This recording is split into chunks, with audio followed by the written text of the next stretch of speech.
दोस्तों नमस्कार।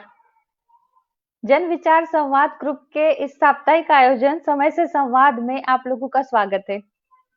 जन विचार संवाद ग्रुप 54,000 सदस्यों का एक ऐसा ग्रुप है फेसबुक पर जिसके जो प्रतिरोध की आवाज बना हुआ है और उसमें फेसबुक पर सोशल मीडिया पर सक्रिय लोग जो लिख रहे हैं, जो वीडियो ब्लॉगर हैं, जो कार्टून बना रहे हैं, जो मीम बना रहे हैं, वो सारे लोग उसमें सक्रिय हैं और लगातार उन लोगों की आवाज उठा रहे हैं, जो सिस्टम ने हाशिए पर ढकेला हुआ है जिन लोगों को।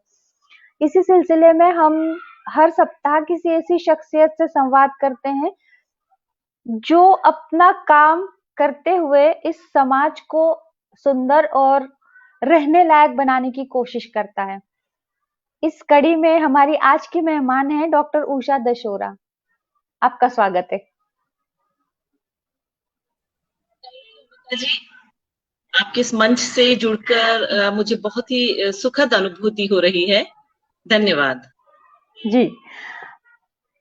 उषा जी मूलतः उदयपुर की हैं और फिलहाल जयपुर में रहती हैं। आप टीचिंग करती हैं, कवि हैं।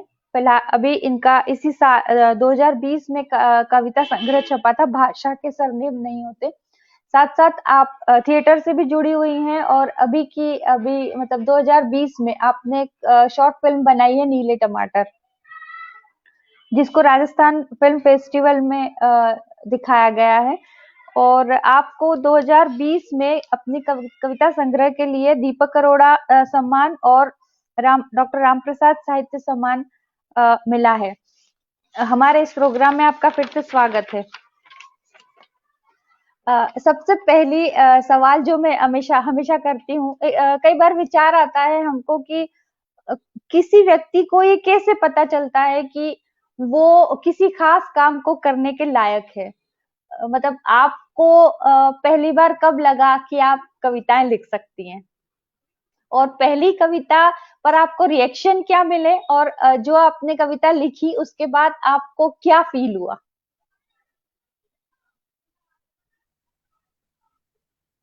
अमिता।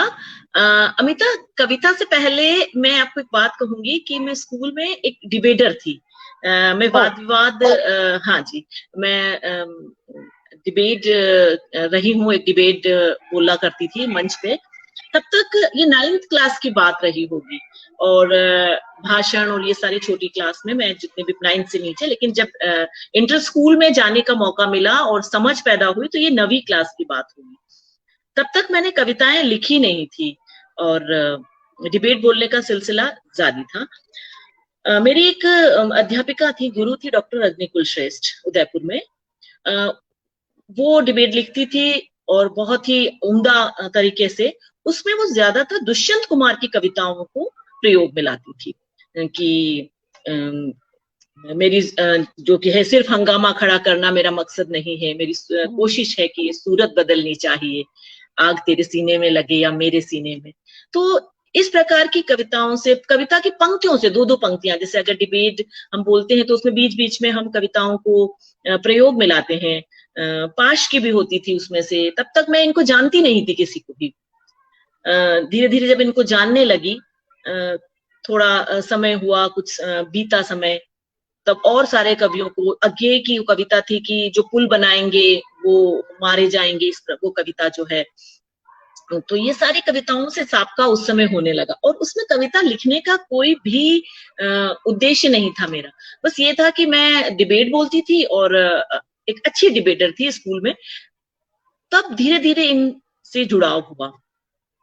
फिर कुछ कुछ इन कविताओं से प्यार होने लगा, इन दो दो पंक्तियों से, ज्यादा नहीं, पता नहीं था, तो दो दो पंक्तियों से प्यार होने लगा।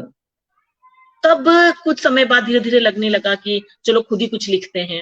और यहाँ से लिखने का, कविता लिखने का जो है मसौदा तैयार हुआ कि हाँ, चलिए कुछ लिख सकते हैं या नहीं लिख सकते हैं। ये यहाँ से हुआ। तो कविता की शुरुआत डिबेट से हुई थी। जी। अरे वाह, अरे वाह। और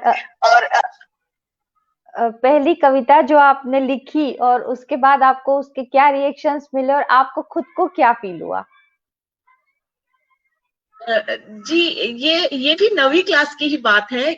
मैं अब तो कहा जाता है मेरे परिवार में कि मैं बहुत बोलने लगी हूँ, लेकिन वो समय था कि मैं बहुत अंतर्मुखी थी, बहुत ज्यादा अपने में ही रहती थी। तो मैंने कविता लिखी, और वो जैसे कि सब कविता लिखते हैं वो छुपा के रखते हैं। अच्छा, ये कविता प्रेम कविता नहीं थी। इस उम्र में ज्यादातर प्रेम कविताएं लिखते हैं। मैंने कविता लिखी थी कि उम्मीद से ऊंचे हौसले, आसमां से नजर मिलाएंगे हम, चमन से सूखे फूल तो क्या, इस बार सितारों को जमीन पर ले आएंगे हम। और ये कविता मैंने लिखी, और मतलब ऐसे तुकबंदी करते हुए, और फिर मैं उसको भूल गई कि मैंने कुछ लिखा। लेकिन मुझे अच्छा लगने लगा कि हाँ, मैं कविता लिखती हूँ। तो यही मेरी जो अध्यापिका, जिनके लिए मैं कह रही हूँ अभी, डॉक्टर रजनी कुलश्रेष्ठ, इनको पता चला कि हाँ, मैं धीरे धीरे कुछ कुछ लिख रही हूँ। तो उन्होंने बड़ा ही मनोबल बढ़ाया, और बताया कि हाँ, तुम लिखो, इस प्रकार की बात यहाँ से प्रारंभ हुई। तब तक मैंने कभी किसी कवि को पढ़ा नहीं था, ये भी मैं आपको बताऊं। जी। जी। जी। मतलब आपने बहुत जल्दी लिखना शुरू कर दिया। मतलब तुकबंदी, चार चार लाइंस, इस प्रकार से। और एक, क्योंकि मैं मेवाड़ से संबंध रखती हूँ, तो वहां पर अरे घासरी रोटी ले, वन बिलावड़ो ले भाग्यो, हम्म। ये एक मेवाड़ की बहुत प्रसिद्ध, मेवाड़ की क्यों, हमारे देश की मेवाड़ी जो बोली है उसकी बहुत प्रसिद्ध कविता है। तो ये कविता मैं बहुत गाती थी स्टेज पर। अच्छा, मंच पर मैं स्कूल्स में पहुंच गई थी। बहुत छोटी उम्र से मंच पर मैं जाना शुरू कर दिया था। डिबेट हो, चाहे भाषण हो, चाहे ये नाटक हो, एनुअल फंक्शन हो, तब ये वाली जो कविता है, मैं बहुत बोलती थी मेवाड़ी में। हाँ जी। जी। आप हिंदी पढ़ाती हैं। हम जो लोग मतलब जो मेरी पीढ़ी के लोग हैं, उस वक्त हम लोगों को ऑप्शन हुआ करता था कि आप हिंदी ले लीजिए या इंग्लिश ले लीजिए कॉलेज में। स्कूल लेवल में तो ठीक है, हमको हिंदी पढ़नी ही थी। तो मेरा जो एजुकेशन हुआ वो हुआ हिंदी में ही, लेकिन लैंग्वेज के तौर पर मेरी हिंदी स्कूल में छूट गई थी। तब से मैंने ये बात महसूस की कि हमारा जो एजुकेशन सिस्टम है, उसमें भाषा को लेकर जिस गंभीरता की जरूरत है, वो गंभीरता नजर नहीं आती है। चाहे आप अंग्रेजी ले लीजिए, चाहे आप हिंदी ले लीजिए। तो पहला सवाल तो ये है कि भाषा की जो हमारे यहाँ उपेक्षा हो रही है, उसका क्या परिणाम आप देखती हैं? और एक सवाल हिंदी को लेकर है कि पिछले कुछ सालों से, मतलब शायद 90s के बाद से स्थितियां ये हो गई कि पेरेंट्स भी नहीं चाहते कि बच्चा हिंदी में पढ़े, हिंदी जाने, हिंदी बोले। और स्कूल्स तो होते नहीं है, इसलिए पेरेंट्स चाहते हैं कि वो अंग्रेजी स्कूल में अपने बच्चों को पढ़ाए। इस स्थिति में भाषा के तौर पर हिंदी का भविष्य क्या है?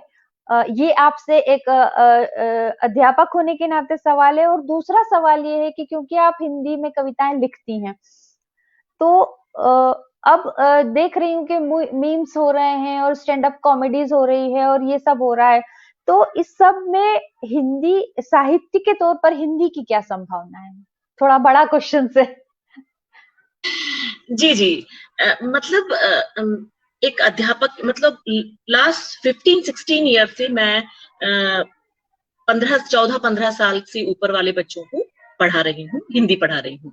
और क्योंकि अंग्रेजी माध्यम विद्यालय हैं, सीबीएसई के विद्यालय हैं, और वहां पर अगर आप हिंदी को देखते हैं, मैं अपनी बात करूं तो भाषा की कक्षा में कोई भी उत्तर गलत नहीं होता। ये मैं सबसे पहले यही दोहराती हूँ कि भाषा की कोई भी, चाहे अंग्रेजी हो, चाहे हिंदी हो, चाहे जर्मन हो, फ्रेंच हो, भाषा की कक्षा में कोई भी उत्तर गलत कभी नहीं हो सकता। अगर टीचर ये कहता है, अध्यापक ये कहता है कि भाषा की कक्षा में कोई उत्तर गलत है, तो बच्चा उस भाषा से दूर भागेगा, सबसे पहली चीज तो। और ये इतना महत्वपूर्ण चीज है, क्योंकि भाषा तार्किक नहीं है।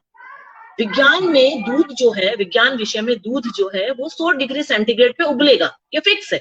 लेकिन भाषा में आपका गुस्सा कितनी डिग्री पर उबलेगा, ये किसी को नहीं पता। हो सकता है अमिता जी को 10 डिग्री पे गुस्सा आ जाए, उषा जी को 50 डिग्री पे आए, किसी और को, शर्मा जी, वर्मा जी, XYZ जो भी पर्सन है। तो इसलिए हम ये मान सकते हैं ये तार्किक भाषा नहीं है, ये भावों पर आधारित है। और हमारी सबसे बड़ी जो त्रुटि है एक भाषा के अध्यापक होने के नाते, हम अगर किसी भी छात्र को या किसी भी स्टूडेंट को ये कहते हैं कि आपका ये उत्तर गलत है, तो निश्चित रूप से वो भाषा से भाई, क्योंकि भाषा तो कभी गलत होती ही नहीं, भाषा की कक्षा में कुछ भी गलत नहीं होता। मेरे लिए जो गलत है वो सामने वाले के लिए सही होगा, क्योंकि यहाँ 2 और 2 4 तो कभी होंगे ही नहीं। और हिंदी भाषा का जो आप भविष्य कह रही हैं, हाँ निश्चित रूप से थोड़ा सा भय है। इसको कहने में कोई भी मैं डिनाई नहीं करती हूँ कि इसके लिए ये बिल्कुल आप सही कह रहे हैं कि ये एक भय है कि जो भाषा है, हिंदी भाषा खासकर, उसके अंदर भय है, क्योंकि रोजगार के साधन नहीं है। सबसे पहले रोजगार, सबसे पहला मुद्दा है कि रोजगार के साधन नहीं है हिंदी में, है तो बहुत ही कम है। आज जैसे अगर मैंने एक फिल्म बनाई है तो मैंने अपने किसी भी परिवार के सदस्य से सहायता नहीं ली, क्योंकि मैं खुद धन अर्जित करती हूँ तो मैं ये काम कर सकती हूँ, या मैं कविता लिखती हूँ या कुछ भी और काम करती हूँ तो मुझे कभी भी धन की आवश्यकता है तो मुझे कहीं और देखना नहीं होगा। तो साहित्य में और भाषा में अगर हम जुड़ते हैं तो रोजगार के अवसर नहीं होने के कारण ही शायद ये चीज है। माता पिता भी नहीं चाहते हैं, जैसा कि आपने कहा कि बच्चे हिंदी पढ़ें, इसीलिए माता पिता नहीं चाहते, मुझे ये लगता है। जी जी। साहित्य के तौर पर हिंदी की क्या संभावना है? मतलब हिंदियां लिख रहे हैं लोग, जैसे मैं लिख रही हूँ, हमारे साथ और भी लोग लिख रहे हैं, तो ये सवाल अक्सर उठता है कि हम ठीक है, हम लिख रहे हैं, अभी इन दिनों छप भी रहे हैं, प्रकाशक छाप रहे हैं, आपको कुछ पाठक मिल भी जाते हैं, लेकिन जिस तादाद में अंग्रेजी को पढ़ने वाले यूथ हैं, उस तादाद में हिंदी को पढ़ने वाले लोग दिखाई नहीं देते। मतलब यूथ उससे कनेक्ट नहीं करता है। उससे पहले की जो पीढ़ी है, जो मध्य वय के लोग हैं, वो आपकी हिंदी पढ़ते हैं, उससे पुराने लोग हैं जो बुजुर्ग हो गए वो पढ़ते हैं, लेकिन यूथ हिंदी नहीं पढ़ता है। ये एक परसेप्शन है। आप क्या समझती हैं, ये परसेप्शन है या यही हकीकत है? ये जो प्रश्न है ना, ये मेरे दिमाग में कई समय से गुजर रहा है, क्योंकि हम जिस पाठक वर्ग को तैयार करते हैं, जो पाठक वर्ग हमारा है हिंदी के लिए, क्योंकि मैं 16-17 सालों से, शायद इससे भी 2-3 साल और जोड़ लेंगे आप, तो मैं इन बच्चों को हिंदी पढ़ा रही हूँ, और मुझे महसूस होता है कि हमने हिंदी साहित्य से इनको जोड़ा नहीं है। स्वयं प्रकाश की कहानी है नेताजी का चश्मा, या हम उस बच्चे को उस कहानी के साथ में जोड़ेंगे तो सिर्फ प्रश्न उत्तर के लिए, क्वेश्चन आंसर्स के लिए, हम उसको साहित्य से नहीं जोड़ पाएंगे। या हम किसी भी और या हम ये कह सकते हैं कि हमने ऐसा साहित्य तैयार नहीं किया कि जो ये सैपलिंग्स हैं, जो ये अंकुरण है, बच्चे जो हैं, इनको साहित्य के लिए तैयार कर पाए। ये हमारी गलती है। मैं कई बार देखती हूँ, जैसे तोतो चांद बुक है, तोतो चांद जो बुक है वो विद्यालय में पढ़ाई जानी चाहिए। मैं चाहे वो किसी और भाषा की, हिंदी की नहीं है, लेकिन उसे पढ़ाई जानी चाहिए। इस प्रकार की कई और किताबों से बच्चों को रूबरू करवाना चाहिए, या हमें ऐसी चीजें लिखनी चाहिए जो कि इस उम्र के बच्चे, 15, 16, 17, 18 साल के जो बच्चे, कॉलेज गोइंग जो स्टूडेंट्स होंगे यहाँ से चलने वाले, वो हिंदी के प्रति जागरूक हो। लेकिन ऐसा नहीं हो रहा है। हम जो पाठक का टारगेट लेकर चलते हैं वो 40, 35 या उससे ऊपर वाले लोगों को चलते। लेकिन अगर आप जड़ों पर काम नहीं करेंगे तो निश्चित रूप से फिर हिंदी कैसे, आप बार बार बोलेंगे कि पाठक तैयार हो। अरे भाई, ये जो बच्चे हैं यही तो बड़े होंगे, फिर पाठक बनेंगे, तब इनको इंटरेस्ट ही नहीं रहेगा। तो ये चीजें हैं कि विद्यालय स्तर पर ही हमें ये चीज करनी होगी। बहुत सारा साहित्य, मुझे स्वयं प्रकाश की कहानियां बहुत अच्छी लगती हैं, जो बच्चों से संबंधित होती हैं, या और भी जैसे कि कृष्ण की चेतावनी जो है रामधारी सिंह दिनकर की, हालांकि विद्यालय में नहीं पढ़ाई जाती, लेकिन इस पर मैंने प्ले करवाया था। इसको मैंने कन्वर्ट किया था संवाद में, और उसके बाद हमने इसको प्ले बच्चों को जोड़ा, तो बच्चे जाने की रामधारी सिंह दिनकर है, रश्मि रथी किताब है और उसका एक ही पार्ट है। तो इस लेवल पर हमें क्या किया जाना चाहिए, ये चीज, जैसे छावा है इनका शिवाजी सावंत का छावा एक उपन्यास है, तो हमने इस पर काम किया था, हमने प्ले करवाया था शिवाजी के ऊपर, शिवाजी एक जयकार। तो बच्चों को पता चला हाँ भाई शिवाजी सावंत कोई है, उन्होंने लिखा है, ताकि हम शिवाजी के बारे में इतना ही पढ़ते हैं, मराठा के थे और इन्होंने पूरे भारत को एक किया था। हिस्ट्री में सिर्फ यही पढ़ते हैं। तो अगर साहित्य से जोड़ना है तो बहुत, चाहे नाटक के माध्यम से हो, चाहे कविताओं के माध्यम से हो, कहानियों के माध्यम से हो, कहीं ना कहीं हमें यहाँ का पाठक तैयार करना होगा भविष्य के लिए। जी बिल्कुल सही बात है, क्योंकि हालांकि एक चीज और है, खराब चीज है कि साहित्यकार जो है, मतलब जो टीचर है पढ़ाता है, वो खुद भी साहित्य नहीं पढ़ता है। मतलब मैंने देखा है कि काफी सारे लैंग्वेज, मतलब लिटरेचर के लोग, हिंदी पढ़ाने वाले लोग, वो खुद ये कहते नहीं हमको नहीं पता, हमने नहीं पढ़ा है। मतलब जब वो खुद नहीं पढ़ते हैं तो फिर वो बच्चों को जोड़ नहीं पाएंगे ना उस तरह से साहित्य से। एक कविता से संबंधित एक चीज है, कुछ वक्त पहले राजेंद्र यादव ने मतलब बहस शुरू की थी कि कविता जो है उसका समय खत्म हो गया।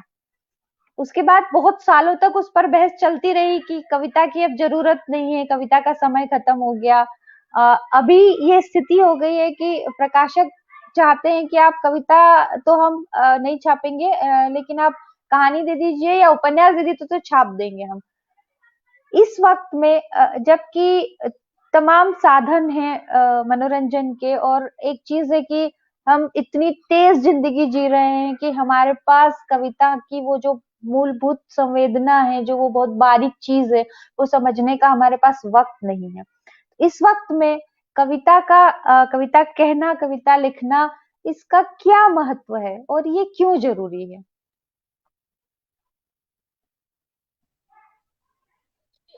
अमिता जी, सबसे देखिए, मुझे लगता है, मतलब एक संवेदनशील प्राणी के रूप में मुझे लगता है कि प्रेम जो है उसका, उसकी बहुलता, उसका आधिक्य ही इस धरती को बचा सकता है। जहां जहां प्रेम की जो शुष्क हो जाएगा या रिक्तता हो जाएगी प्रेम की, अपने आप ये धरती धीरे धीरे खत्म हो जाएगी। अच्छा, प्रेम, मुझे ये मेरा व्यक्तिगत मानना है कि प्रेम जो है वो बहुत ही विस्तृत रूप है। इसमें हम गुरु शिष्य का प्रेम ले सकते हैं, केवल हम प्रेमी और प्रेमिका, गर्लफ्रेंड बॉयफ्रेंड, पति पत्नी के प्रेम से दूर रहकर हम पाठक और लेखक का प्रेम ले सकते हैं, हम भगवान और भक्त का प्रेम ले सकते हैं। अच्छा, मजे की बात है कि कई बार हमारे घर में एक दूध वाला पिछले शायद 35 सालों से आ रहा है मम्मी के यहाँ पर, तो उस दूध वाले के परिवार से हमारे परिवार का प्रेम, तो प्रेम इतना विस्तृत है। मुझे लगता है प्रेम इतना विस्तृत है, और यही प्रेम इस धरती को बचाएगा। और प्रेम जो है कविताओं में से जब बाहर आता है, तभी जो चारों तरफ हरापन दिखाई देगा, और अगर हरापन नहीं दिखाई देगा तो निश्चित रूप से मनुष्य का मरण निश्चित है। तो मुझे लगता है कि कविताओं की आवश्यकता तो हमेशा ही रहेगी, चाहे वो प्रेम किसी भी रूप में रहे, चाहे वो हम मजदूर के लिए लिखें, चाहे हम किसानों के लिए लिखें, क्योंकि हम उनसे प्रेम करते हैं, हम उनके लिए सोचते हैं, हम उनके लिए विचार करते हैं, हमें उनकी चिंता है। चाहे हम किसी स्त्री को प्रेम करते हैं, चाहे हम किसी पुरुष को प्रेम करते हैं, किसी को हम प्रेम करते हैं। तो कविता का जो माध्यम है वो गागर में सागर भरने वाली कथा मुझे लगती है। और प्रेम, क्योंकि मुझसे अगर आप पूछोगे इस धरती पे तुम्हें क्या चाहिए, तो मैं सबसे पहले यही कहूंगी, अगर मुझे बचाना हो सबसे पहले तो मैं प्रेम बचाऊंगी। तो कविता प्रेम बचाती है, और प्रेम बचाने का पर्यायवाची है कि वो धरती को बचाती है, और धरती नहीं है तो फिर शायद कुछ भी नहीं। जी बिल्कुल। आज मैंने एक लाइन डाली थी कि प्रेम में सारे इज्म विलीन हो जाते हैं। तो कई लोगों ने ये बात कही कि अरे, मतलब वो, मुझे तकलीफ होती है इस बात की कि लोग उस चीज के विस्तार को नहीं समझ पाते हैं कि प्रेम में विलीन हो जाना, मतलब उनका ये कहना है कि दो लोगों के बीच में जो चीज है वो प्रेम है, जबकि प्रेम जो है वो बड़ी व्यापक सी चीज है, वो उस तरह से समझी नहीं जाती है। तो लेकिन वही दिक्कत है ना, हाँ, पर एक बात कहूंगी, है। हाँ मैं एक बात कहूंगी अमिता जी की, हमारे शहर इतने वाचाल हो गए, चाहे आप जिस शहर में रहती, मैं जिस शहर में रहती, इतने वाचाल हैं। तो ये वाचाल इसलिए हुए हैं कि हर मनुष्य जो है वो अकेलेपन से जूझ रहा है, प्रेम की कमी से जूझ रहा है, इसलिए शहर वाचाल हुए हैं। चाहे आप जहां रहे, में कोई भी व्यक्ति कहीं रहे, तो शहर की वाचालता मनुष्य के प्रेम की रिक्तता का परिणाम है। तो हम वो वहां ढूंढते हैं और अंदर से भीतर से हम बहुत अकेले हैं। बिल्कुल, बिल्कुल। आपने बातचीत में बताया था कि आप पिछले 25 सालों से रंगमंच से जुड़ी हुई हैं। 25 साल बहुत लंबा अरसा होता है और उस स्थिति में जबकि इस दौरान समाज में तमाम तरह के परिवर्तन आ चुके हैं। मतलब खराब बात है, लेकिन पहले आप सहमत हो न हो, लेकिन मार्क्स जब कहते हैं कि जब आपके पास पैसा आता है तो आपके समाज का पूरा दर्शन बदल जाता है। 90s के बाद पूरे समाज का दर्शन बदल चुका है, हमारी कलाओं की दिशाएं बदल चुकी है। ऐसी स्थिति में आप रंगमंच को कैसे देखती हैं? क्योंकि जिस वक्त आपने इंटर किया होगा लगभग उसी वक्त उसमें बदलाव भी शुरू हुए होंगे। 25 साल, क्योंकि 95 98 के आसपास जब प्रभाव दिखने लगा समाज पर ग्लोबलाइजेशन का, तो सारी चीजों पर प्रभाव दिखने लगा। तो उसी समय रंगमंच में भी परिवर्तन आपने देखे होंगे। वो परिवर्तन क्या थे और किस तरह के परिवर्तन थे? साल ये मेरे स्कूल से जुड़ा हुआ समय है। मैं जब 11th 12th में मैं आना शुरू हुआ, मेरा जब ये सारी चीजें स्टार्ट हुई कॉलेज से लेकर बीएड कॉलेज से लेकर और मास्टर्स की क्लासेस में सारी चीजें, तब मैं रंगमंच से जुड़ गई थी। और हालांकि रंगमंच से जुड़ने के साथ साथ मैंने पर्दा डालना, उस मतलब सारी बारीकियां, और हम एक सेंटेंस सुनते थे बार बार, हमारे जो भी गुरु हमें सिखाते थे, जो भी हमारे साथ जुड़े हुए थे, मंच पे वजन रखो, मंच पे वजन रखो। अच्छा, ये वजन रखो वाला जो सेंटेंस था वो मैं भी आज में भी बोलती हूँ इस चीज को। तो वहां से धीरे धीरे जब स्टार्ट हुई, कॉलेज में आई, सीखा, या सीखते गए, या बहुत सारे प्ले में पार्ट लिया, छोटी छोटी भूमिकाएं की, कभी बड़ी की। लेकिन मेरा मंच से जुड़ाव जो है, जो मैंने देखा कि पहले मैं अपनी बात करती हूँ कि आपका जो व्यक्तित्व है वो 180 डिग्री पर बदलता है जब आप थिएटर से जुड़ते हैं। क्योंकि आपको उसमें कपड़े समेटने की कला भी आनी चाहिए, आपको उसमें मतलब सारी चीज, आपको संवाद लिखना भी आना चाहिए, आपको इम्प्रोवाइजेशन भी आना चाहिए, बहुत सारी चीजें वहां पर जुड़ती गई। फिर पढ़ाई के बाद मैं विवाह के साथ थोड़ा थोड़ा मैं उससे दूर हुई। लेकिन जब मैं अध्यापन के क्षेत्र में मैं जुड़ी और मुझे जब छात्र मिले, तो मेरे उस वापस से उसको पंख लगे। कहना चाहिए मेरे जो नाट्य कर्म है उसको मेरा पंख लगे, और मैंने नई नई चीजें, ज्यादातर उस समय जो होते थे वो सिंपल सीधे जो डायलॉग है, संवाद है, उसमें चल रहे थे। जैसी पुरानी नाट्य शास्त्र की परंपराएं उस आधार पर चल रहे थे। लेकिन धीरे धीरे जब मैंने अपनी तरफ से, या कई ऐसे लोग थे जो मिले मुझे उदयपुर में, ज्यादातर समय मेरा गुजरा, तो उदयपुर में जो लोग मिले वहां पर हमने प्रयोग धर्मिता को सबसे ज्यादा शामिल किया। हमने जो परंपराएं खुद अपनी तरफ से हमने किसी, और आप देखेंगे कि जो शास्त्रीय परंपराएं हैं जब वो टूटती हैं तो शुरू में थोड़ा सा विरोध हमेशा होता है। तो हमने नई नई चीजें उसमें डालना शुरू किया। जैसे कि ज्यादातर जो है वो पद्य की जो कविताएं थी उनको संवादों में, अच्छा ये मेरे को सबसे अच्छा लगता है कि मैं कविता को पद्य को गद्य में बदलकर उसको प्ले करवाना चाहती हूँ। हमेशा मेरा ये चीज रही, और मैंने कोशिश भी की। बहुत सारी चीजें उदयपुर में रहकर जब हमने प्ले किए थे तो इसमें ऐसी शैलियां थी। अब हमारी टीम थी, यंग थे, जब युवा थे, सारी चीजें करते थे। और जब विद्यालय में आए तो मैंने उसको साहित्य के साथ जोड़ने की पूरी कोशिश की। मेरी ये हमेशा आज भी ये कोशिश रहती है कि साहित्य, ताकि बच्चे उससे जुड़े, उसको जाने, उसको समझें, और क्योंकि वो मजा भी करें और साहित्य भी करें। क्योंकि उनको हम सीधा पढ़ाएंगे, किसी साहित्य से जोड़ेंगे तो वो कभी नहीं करेंगे। तो नाट्य कर्म के द्वारा मैंने उनको जोड़ने की कोशिश की। परिवर्तन तो आए, लेकिन विरोध भी हुआ। इस पर कभी और मैं आपसे चर्चा करूंगी। हाँ जी। अच्छा, मैं आपसे एक बात और कहना चाहूंगी कि मैंने एक छोटे बच्चों का प्ले करवाया था, जो रामायण थी, एक विद्यालय में उदयपुर में। उसमें मजे की बात ये थी कि मैंने उनको सिखाया कि भाई आपको रावण की सेना को राम की सेना से युद्ध करना है, जो बंदर हैं वो उससे करेंगे, इस प्रकार से एक लास्ट का जो दृश्य था। अच्छा, जिस बच्चे की जिससे दुश्मनी थी, राम के नाम की सेना में वो उसी से लड़ने लगा वहां पर। तो ये वाकये भी हुए हैं बच्चों के साथ में। और जो रावण की सेना में जिससे राड़ा था, प्रॉब्लम थी, वो उसी से लड़ने लगा। तो इस प्रकार, लेकिन जो उनकी मौलिकता होती है बच्चों की, मुझे लगता है कि ये मतलब प्रभावित करती है कुछ भी नहीं। जी जी। मतलब हिंदी में बहुत सारी चीजें कही जाती है, हिंदी का साहित्य ठीक से नहीं लिखा जा रहा है। मैं हालांकि व्यक्तिगत तौर पर मैं इससे सहमत नहीं हूँ, लेकिन कम से कम रंगमंच के लिए कहा जा रहा है कि अभी भी हिंदी में नाटक उस तरह से नहीं है। हम अंग्रेजी के नाटक करते हैं या हम पौराणिक चीजें उठा लेते हैं। जिस तरह का रंगमंच या थिएटर बंगाल में है, जिस तरह का महाराष्ट्र में है, उस तरह का थिएटर हिंदी में नहीं है। क्या अब हिंदी में स्थितियां बदली हैं? इस पर मैं अपने विचार रखने में असमर्थ रहूंगी, क्योंकि बहुत ही व्यक्तिगत है। मैंने जब जिस भी रंगमंच पर काम किया, मैंने अपनी शैली पैदा करने की कोशिश की। इसमें मैं ये कहूंगी कि मैंने कभी ये, जैसे कि मैंने सबसे पहले प्रॉप्स हटाए। मैं प्रॉप्स पे मैंने कभी बिलीव नहीं किया। मे भी कभी मैंने ये कोशिश की कि जब मैंने देखा कि मैं अपनी तरीके से काम करूंगी तभी कोई चीज सफलतापूर्वक सामने आएगी।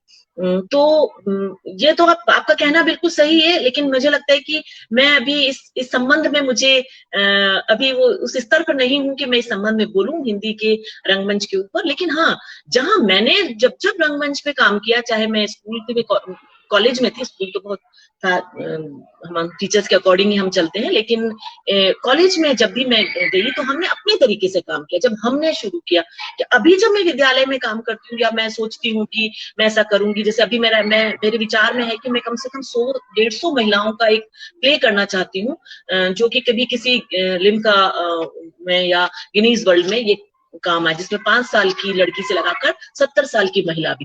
तो ऐसे मेरा एक विचार है कि मैं इस प्रकार का एक प्ले करूं। तो प्रयोग धर्मिता मैंने अपने प्ले में की। मुझे लगता है don't have right to say something किसी के प्ले के बारे में, है ना। अभी मैं इतनी उस स्तर पर नहीं पहुंची। और अच्छा, मैंने अपने, क्योंकि मैं अध्यापन के क्षेत्र में हूँ और एक बहुत ही प्रतिष्ठित विद्यालय, राजस्थान के एक विद्यालय में काम करती हूँ, तो मैं मुझे इतना समय नहीं मिलता कि मैं अपने पंख को फैलाऊं, क्योंकि धन भी एक बहुत महत्वपूर्ण चीज है हर चीज में। तो वो उसके लिए आपको कई बार रुक जाना पड़ता है, कई बार आपको ठहरना पड़ता है, तो बहुत सारी चीज हो जाती है। लेकिन हाँ, मैं अपनी कर्म में मैंने हमेशा नई चीज को लाने की कोशिश की। जी। हम फिर से कविता की तरफ लौटते हैं। कविताओं में मतलब अभी तक, जब तक महिलाओं ने ठीक से लिखना शुरू नहीं किया था, तब तक कविताओं में स्त्री जो है वो पुरुष के नजरिए से आया करती थी। माँ हो, पत्नी हो, प्रेमिका हो, है ना। वो सारी चीजें जो स्त्री के बारे में कही जाती थी वो सब पुरुष कहते थे।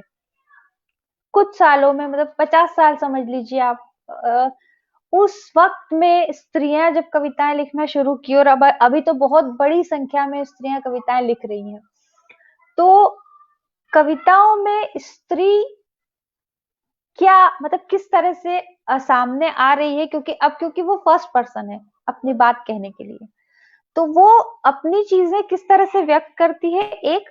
और दूसरा ये कि स्त्री कविता का क्या मतलब है, मतलब क्या वो कविताएं जो स्त्री लिख रही है, या वो कविताएं जो स्त्री के मतलब जिसका फोकस जो है वो स्त्री है। दो सवाल एक साथ है वो।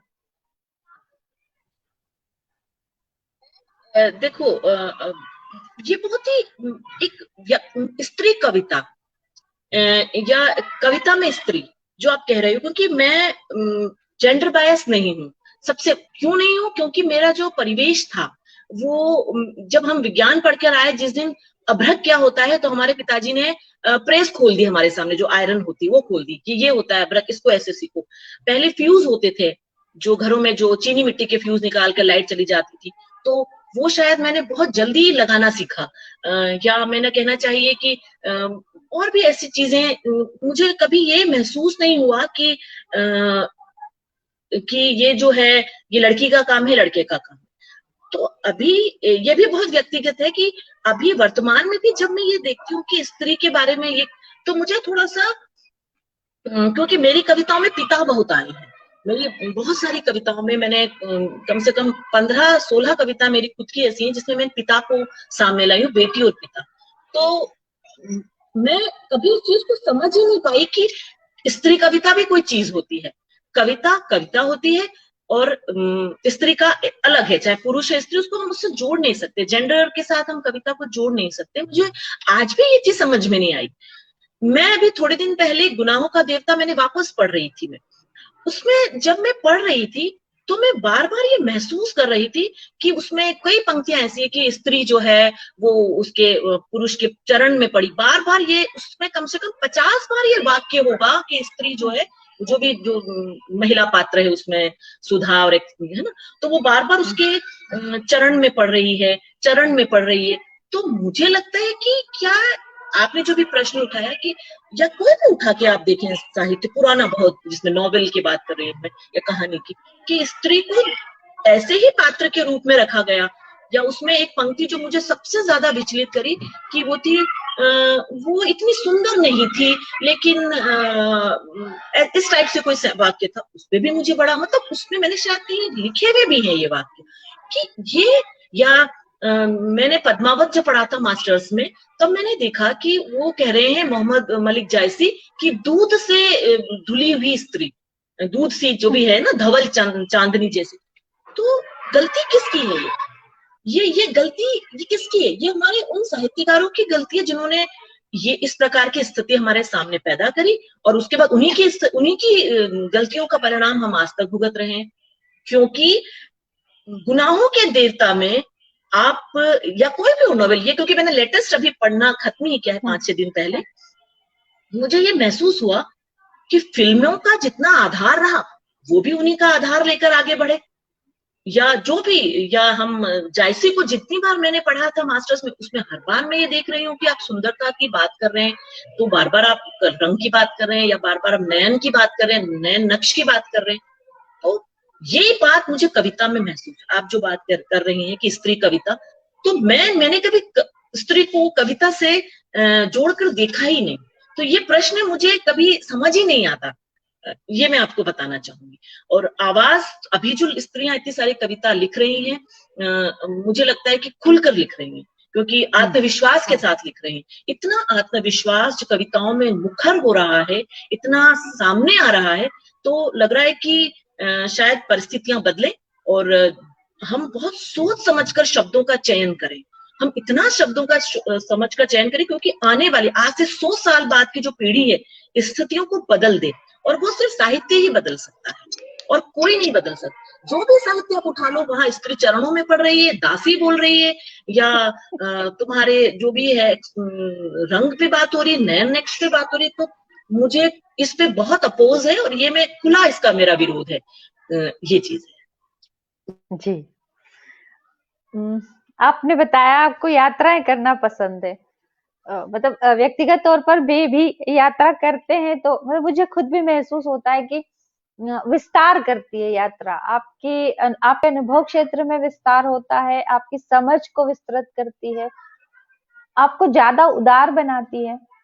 आपके लिए मतलब आप क्या सोचती हैं कि इसके अलावा यात्रा करना क्यों जरूरी है? मतलब साधन तो सारे आसानी से उपलब्ध हैं, लोग करते हैं, लेकिन जिस तरह से यात्राएं लोग करते हैं वो यात्रा कम, पर्यटन ज्यादा है। तो मुझे लगता है यात्रा का लक्ष्य उससे, पर्यटन से पूरा नहीं होता है। तो आपके हिसाब से यात्राएं क्यों जरूरी है? पर्यटन तो ठीक है, वो तो शौक भी है, फैशन भी है, सुविधा भी है, सब है। यात्राएं क्यों जरूरी है? देखिए, हम सब एक यात्रा पे चल रहे हैं इस वक्त, और अगर हमें ये अहंकार है कि हम यहाँ घर बना के पूरे जीवन भर यहाँ पर रह लेंगे, तो ये हमारा सबसे बड़ा आत्म प्रवंचना है, ये सबसे बड़ा धोखा है। क्योंकि अंत में सबकी जो है देह है वो मिट्टी से ही इश्क करेगी।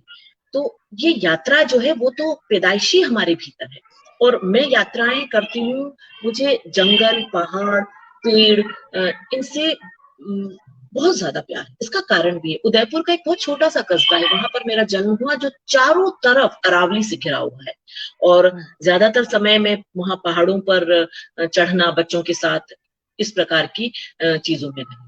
यात्राएं हमें विनम्र बनाती है, ये आपने बहुत सही कहा। सिखाती तो बाद में है, पहले विनम्र बनाती है। अच्छा, विनम्रता का अगर पर्यायवाची कमजोरी नहीं है, सबसे पहले तो कमजोर कमजोर होना और विनम्र होना दोनों में एक हजारों किलोमीटर का अंतर है, इन दोनों हजारों किलोमीटर की दूरी है। जब आप यात्राओं पर निकलते हैं तो आपको इतने लोग मिलते हैं, जैसे आप कंडक्टर से बात करेंगे तो कंडक्टर से जब बात करते हैं किसी बस की, तो आपको उसकी उसकी कहना चाहिए साइकोलॉजी, जो मनोविज्ञान है वो आपको पता चलेगा। या आप कहना चाहिए जो बसों में हाथ डाल डाल के सामान बेचते हैं, कुल्फी बेचते हैं या कुछ और चीजें बेचते हैं, आप उनसे बात करो तो आपको पता चलता है कि क्या है ये चीजें, इनका मनोविज्ञान कैसा है। तो आप उतने उदार होते हैं, आप उतने।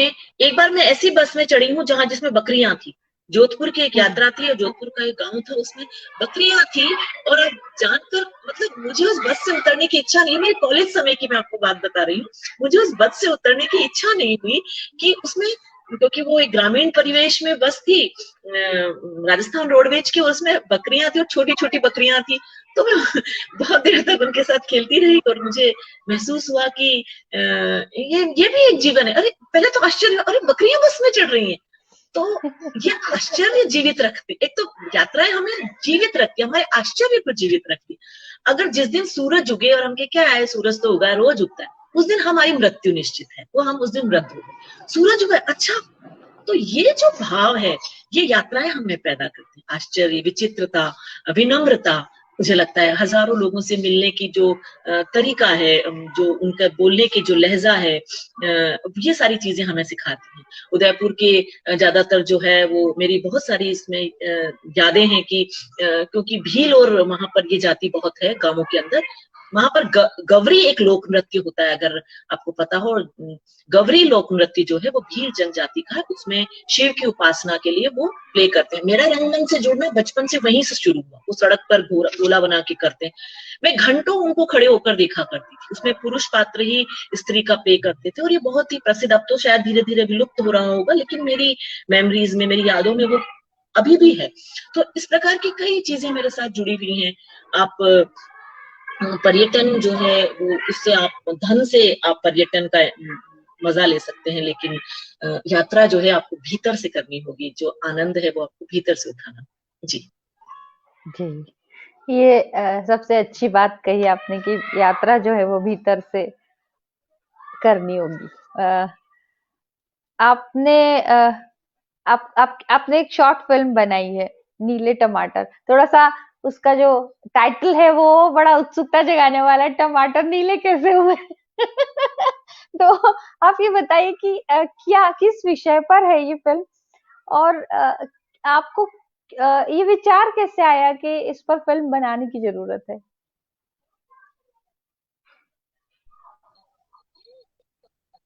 बेसिकली नीले टमाटर मैंने एक कविता लिखी थी, क्योंकि मैं बच्चों से जुड़ी हुई हूँ, तो बच्चों की बहुत सारी समस्याएं जो है मैं देखती हूँ, महसूस करती हूँ।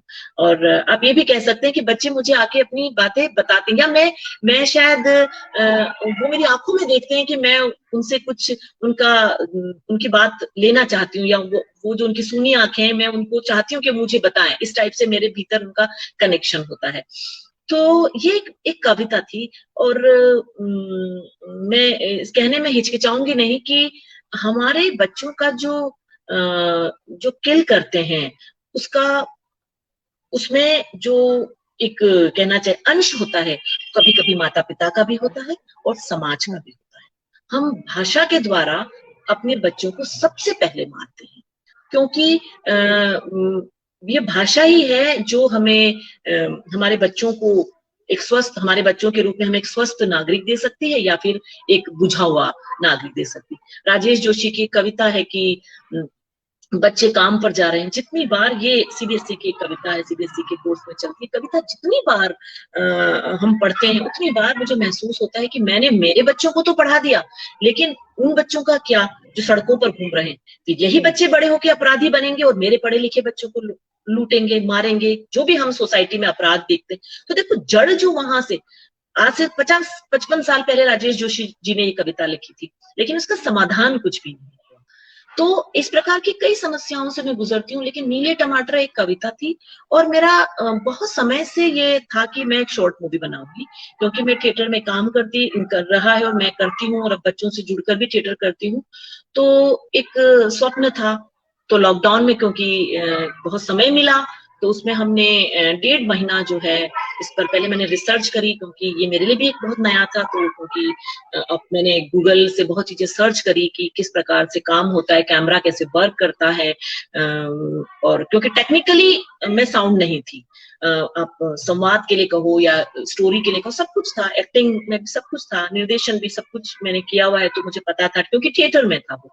लेकिन टेक्निकली आपको सीखने की जरूरत होती है। तो मैंने गूगल से उसको सर्च किया, ढूंढा, रिसर्च करी, और उसके बाद में मैंने मेरी मित्र हैं जो कि एक फोटोग्राफर हैं, उनसे मैंने बात करी, तो उन्होंने बिल्कुल उसके लिए तैयार हुई। हमने 1.5 महीना इस पे काम किया, शॉर्ट मूवी बनाई, और जो बच्चे जिन्होंने इसमें प्ले किया है वो इंटरनेशनल चेस चैंपियन हैं, और बहुत जगह पर उन्होंने, छोटी बच्ची है 8 ईयर की, उन्होंने चेस चैंपियन और थिएटर भी करती हैं, तो उसने उसमें काम किया। और ये मूवी बेसिकली जो है बच्चों और हमारी माता पिता सोसाइटी के इर्द गिर्द घूमती है कि हम अगर जिस दिन बच्चे की कल्पनाएं मर जाएंगी उस दिन सब कुछ खत्म हो जाएगा। मेरा मन है कि मैं कहूं कि सूरज तो त्रिभुज है, त्रिभुजाकार है, ये बच्चे का मन है, तो उसकी कल्पना है।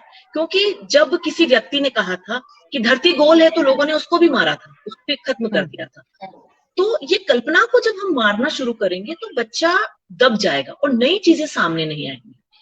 तो हो सकता है कि मैं ये सोचूं कि पानी का रंग बदलेगा कभी भविष्य में, या जैसे कि वो बच्ची इस फिल्म में सबसे पहले स्टार्टिंग यही है कि जो मछलियां हैं वो पेड़ों पर चढ़ी हुई हैं, इसमें इस प्रकार की कल्पना से लाइन से स्टार्ट हो रही है। तो माता पिता किस प्रकार से बच्चे की कल्पना को मारते हैं, या समाज जो है वो सोसाइटी जो है, अगर बच्चा इस प्रकार के किसी काम को, एक अनोखे काम में आगे बढ़ता है, विचित्र काम करता है, कोई अलग हटके आउट ऑफ द बॉक्स काम करता है, तो उस पर प्रहार करता है, उसे रोकता है, पागल है क्या, बुद्धू है क्या, इस प्रकार के शब्दों का इस्तेमाल करके बच्चों को वहां पर समाप्त करता है। ये फिल्म इसी पर है जी। अरे वाह, फिल्म हम देखना चाहे तो कहाँ देख पाएंगे? जी, शीघ्र ही इसका यूट्यूब लिंक मैं शेयर करूंगी। अभी मैंने किया नहीं है क्योंकि अभी 24 लास्ट इसका हमारा 20 से 24 मार्च राजस्थान फिल्म फेस्टिवल था, तो वो खत्म हो गया है, उसके बाद में अब मैं शेयर करूंगी जी। अरे वाह वाह वाह, बहुत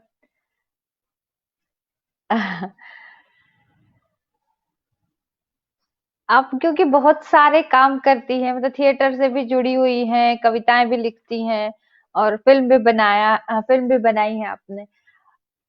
ये जो चीज है वो बार बार महिलाओं के सामने आती है और अलग अलग तरीके से हम उसको व्यक्त भी करते हैं कि हम जब वर्क प्लेस में जाते हैं तो हमारे लिए चीजें उतनी आसान नहीं होती है जितनी आसान पुरुषों के लिए होती है।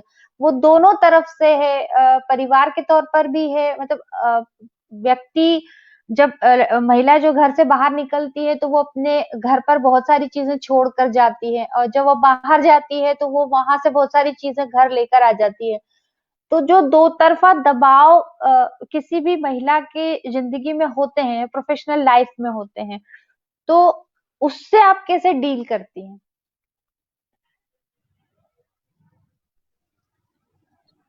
ये बहुत हास्यप्रद लगेगा आपको, लेकिन मैं बहुत ज्यादा क्षमाशील हूँ, बहुत जल्दी, क्योंकि बैगेज कैरी करना इसका मतलब ये हुआ कि आप खत्म कर देंगे अपने आप को, है ना। अगर कोई भी इस चीज को सुन रहा है, या कोई भी व्यक्ति, मैं यहाँ पर स्त्री की बात नहीं कर रही, व्यक्ति की बात कर रही हूँ, आप जितने विनम्र रहेंगे, जितने आप क्षमाशील रहेंगे, आपके जो न्यूरॉन्स हैं वो डेवलप होंगे, है ना, आप नए काम की तरफ बढ़ेंगे। मैं बहुत जल्दी व्यक्ति को, ऐसा नहीं है कि मैं हर्ट नहीं होती हूँ, लेकिन मैं उसको क्षमा करती हूँ बहुत जल्दी।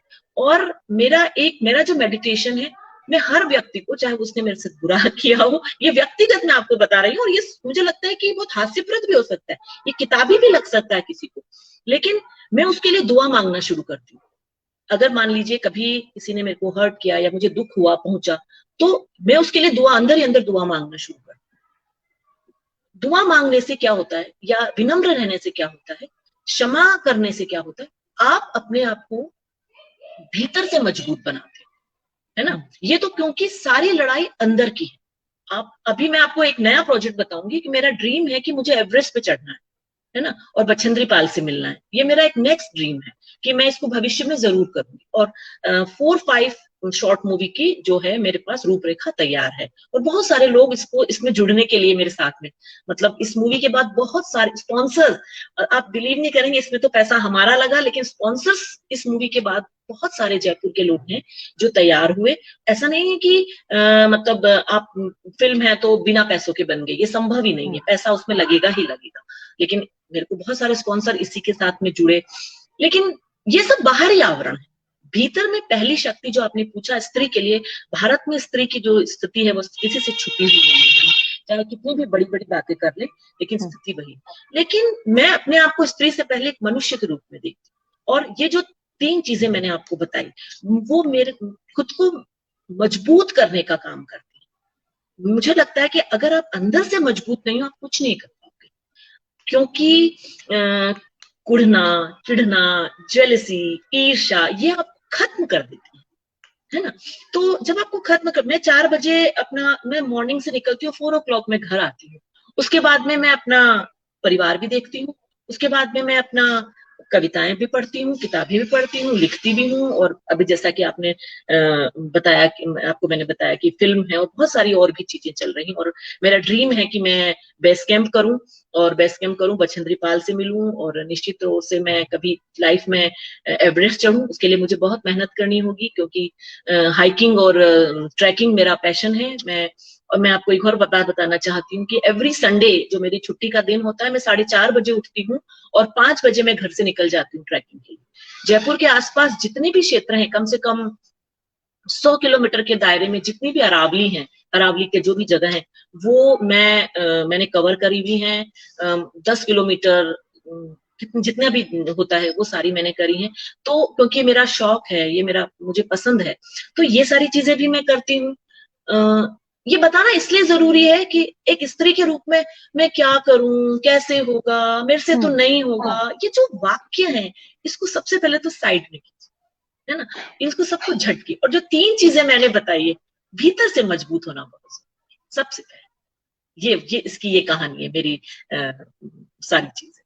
जी। कमाल है।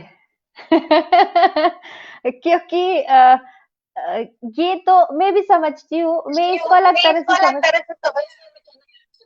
बहुत प्यार करती हूँ मैं। जब मैं आपको फेसबुक से जब मैंने आपको पढ़ना शुरू किया, तो इतनी तार्किकता महिलाओं में मैंने शायद आप में ही देखी है। इतनी लॉजिकल और इतना स्ट्रांगली अपने शब्दों को प्रयोग करना, तो मुझे आपसे प्यार हुआ। प्यार का मतलब यहाँ पर मैंने आपको कहा कि आपने भी कहा, और मैं, बहुत विस्तृत इसका मायना है। मैं अपनी काम वाली से भी बहुत प्यार करती हूँ, इतना प्यार करती हूँ कि मैं उसको छेड़ती रहती हूँ। तो मतलब ये आपके जीवन जीने का तरीका है, आपके जीवन जीने की शैली है। आप कैसे जिंदगी को लेते हुए, तो आप पे निर्भर करता है। तो आई लव यू।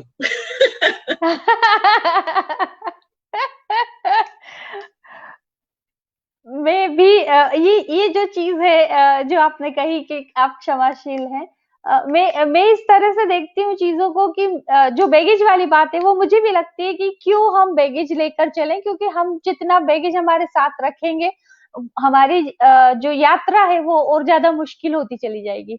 और माफ कर देना, मैं हमेशा एक बात कहती हूँ कि माफ कर देना आपके लिए नहीं है, माफ कर देना मेरे लिए है। क्योंकि यदि मैं माफ नहीं करती हूँ तो मैं अपने अंदर जहर जो है वो पालती रहती हूँ और उसको घोटती रहती हूँ, तो वो मैं अपने लिए क्यों करूँ।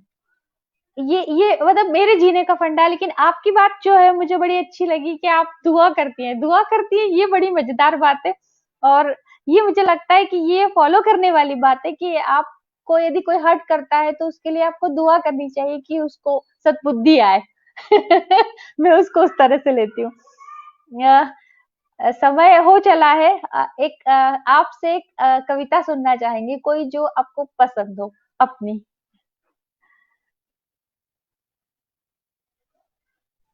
हाँ जी, बहुत अच्छा लगा मुझे आपसे बात करके, और मैंने कहा कि अनौपचारिक बातें में ज्यादा, मुझे लगता है ये ज्यादा अच्छा रहता है, इसीलिए मैंने इसको अनौपचारिक नाम ही दिया। और मुझे लगता है कि अनौपचारिक बातों में जो भी होनी चाहिए जिंदगी में। हम्म। एक कविता है जो कि जिसके 4 पार्ट हैं, मैं भी एक सुनाऊंगी। ये वागार्थ में अभी थोड़े दिन पहले इस प्रकाशित हुई है। वागार्थ जो भारतीय भाषा परिषद की पत्रिका अच्छा है, अच्छा। उन्होंने इसको स्थान दिया था। कविता मुझे बहुत पसंद है, युद्ध और बच्चे। तो मैं ये कविता सुनाना चाह रही हूँ। युद्ध और बच्चे। जब युद्ध की घोषणा हुई, तब हंसते हुए बच्चे फूल वाले पौधों को पानी दे रहे थे। उनकी हंसी के भार से डरी हुई कई बंदूकें पौधों के पीठ के पीछे जा छुपी। उन बंदूकों में फूल के बीज होने की जिद होने लगी। उनकी जिद थी कि उनकी देह पर फूटे मीठी गंध। उनकी जिद थी कि बस उनके माथे पर खिले फूल। दुनिया की समस्त बंदूकें फूल बन जाएं, इस उम्मीद की मौत नहीं होनी चाहिए, क्योंकि अभी सींचने हैं बच्चों को धरती के सारे फूल। जी। अरे वाह, बड़ी खूबसूरत है। बच्चों को अभी सींचने हैं धरती के सारे फूल। हमारे इस प्रोग्राम में आने के लिए आपका बहुत सारा शुक्रिया। बड़ी अच्छी बातचीत रही, बहुत सारा सीखने को मिला।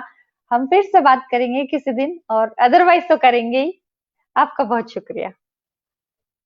शुक्रिया अमिता जी, बहुत ही आनंद रहा आपके साथ और बहुत ही मजा आया।